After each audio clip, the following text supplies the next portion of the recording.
International forum में नहीं देखा। और मुझे इस बात का गर्व है कि मैं रांची से हूँ, मैंने रांची को रिप्रेजेंट किया। मैं रांची को रिप्रेजेंट करके मैं ईस्ट जोन की विनर बनी। इनफैक्ट मैं बताना चाहूँगी, हॉटमान मिसेस इंडिया वर्ल्ड वाइड 18 साल काम किया मैंने कॉरपोरेट में। मैं एमएनसी में काम कर रही हूँ, बैंक आईटी में लगभग सारे देश विदेश के बड़े प्रोजेक्ट पे काम कर चुकी हूँ। बैंक से रिलेटेड बैंक के आईटी का सोल्यूशन डेवलप कराती हूँ और उसके प्रोजेक्ट में काम करती हूँ जो मिलियन बिलियन का होता है। मैं ऑस्ट्रेलिया में काम की हूँ, मैं सिडनी में रही हूँ, मैं वापस बेंगलोर में अभी सेटल हूँ। लेकिन मैं आप सबसे ये कहना चाहती हूँ कि रांची शहर का जो नींव था, मुझे अभी भी मेरे इंटरव्यू में ये पूछा जाता है कि आप ऐसे क्यों हैं।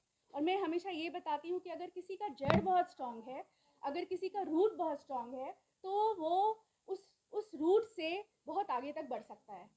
शायद ये फाउंडेशन, ये नींव रांची शहर ने दिया। जो मेरा बचपन था वो रांची शहर ने मुझे ये बताया कि लाइफ में कभी पीछे मुड़कर मत देखो और आगे बढ़ते जाओ।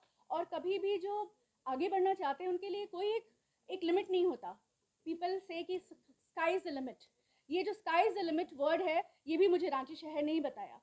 तो आज मैं जहाँ भी हूँ, सबसे पहले मैं रांची शहर को आभार व्यक्त करना चाहती हूँ। जो मेरे चाचा हैं संजय जायसवाल, मेरे पिता मिस विनोद कुमार जायसवाल, मेरे चाचा प्रमोद कुमार जायसवाल और मेरे पति मिस्टर रितेश गुप्ता, इन सब की मदद से। क्योंकि मुझे अभी भी ये लगता है कि अगर एक स्त्री आगे बढ़ती है तो उस स्त्री के बढ़ने में पिता, पति और परमेश्वर तीनों का बहुत बड़ा योगदान होता है। जैसे हम इंग्लिश में सी कहते हैं, डी कहते हैं, जो मैंने मैनेजमेंट में पढ़ा 3 C's। मैं सोचती हूँ कि अगर हर लड़की भाग्यशाली हो मेरी तरह, जिसके पिता भी उसको बहुत आगे बढ़ाए, जिसके पति भी सोचे कि वो आगे बढ़ती जाए और परम पिता परमेश्वर की भी असीम कृपा हो उस पर, तो शायद उस लड़की को कोई भी आगे बढ़ने से नहीं रोक सकता। और मैं वो एक भाग्यशाली लड़की हूँ जिसे ना केवल बहुत अच्छा पिता मिला जो बचपन से मुझे पढ़ाए लिखाए और मुझे ये बताए कि रातू रोड इंद्रपुरी से रहकर भी तुम बहुत आगे, बहुत बड़ी ऊंचाई को छू सकती हो। और शायद उस हौसले से मैं आगे बढ़ती गई, क्योंकि बहुत सारे चैलेंजेस को मुझे फेस करना पड़ा। आप लोगों को पता है कि जब कोई बिहार झारखंड से कोई कहीं जाता है इंटरनेशनल फोरम पे, तो उसको ज़्यादा जज किया जाता है ही नहीं। ये जो है वो पूरा इंटरनेशनल पेजेंट है। मुझे समझ में नहीं आई बात कि शायद मैं इसके लायक भी हूँ या नहीं, लेकिन मुझे ऐसा लगा कि अगर मैं बहुत मेहनत करूँगी तो कहीं ना कहीं एक मुकाम हासिल कर लूँगी इस पेजेंट के थ्रू।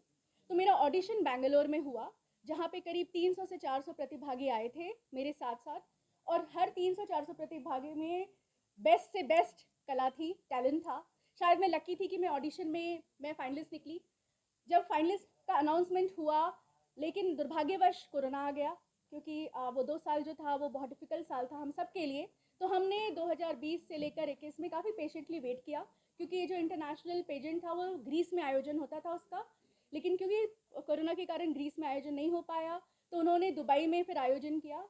और जब दुबई में आयोजन किया तो मुझे शायद भगवान ने, मैंने जैसा बताया कि मुझ पे परम पिता परमेश्वर की असीम कृपा है, और शायद परमपिता परमेश्वर ने मुझे कुछ टाइम दे दिया 2 साल का, क्योंकि वो फिटनेस जो होती है महिलाओं के लिए, आपको पता है बहुत इम्पॉर्टेंट है। और वो फिटनेस पे मैंने 2 साल बहुत मेहनत की। मेरा जो भी वजन था, मैं वहाँ से बहुत ही 4 लेवल नीचे, मैंने काफ़ी ज़्यादा शिद्दत से वो करा, अभ्यास करा और फिटनेस पे ध्यान दी।